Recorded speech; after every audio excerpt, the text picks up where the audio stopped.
আমার আজকের টপিক ইফতারের স্বাদ ও পুষ্টির গল্প।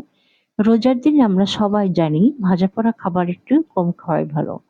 কারণ অতিরিক্ত ভাজা খাবার শরীরের জন্য খুব একটা উপকারী নয়। তবুও মাঝে মাঝে ইফতারের টেবিলে একটু ভাজা পোড়া না থাকলে যেন মনটা ঠিক ভরে না।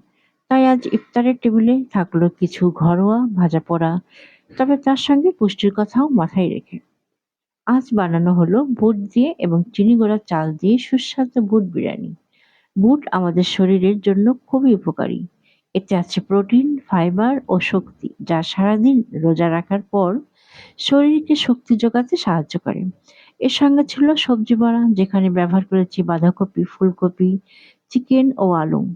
বিভিন্ন সবজি আমাদের শরীরকে দেয় ভিটামিন, মিনারেল ও অ্যান্টিঅক্সিডেন্ট, যা রোগ প্রতিরোধ ক্ষমতা বাড়াতে সাহায্য করে।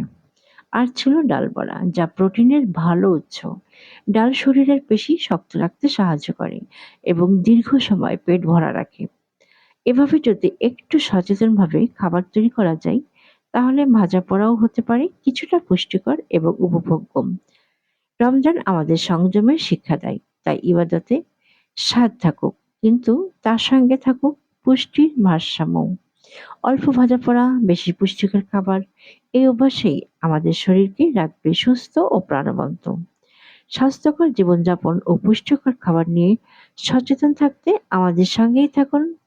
বাংলাদেশি ব্লগার সোহানা অর্নেস। Thanks for watching.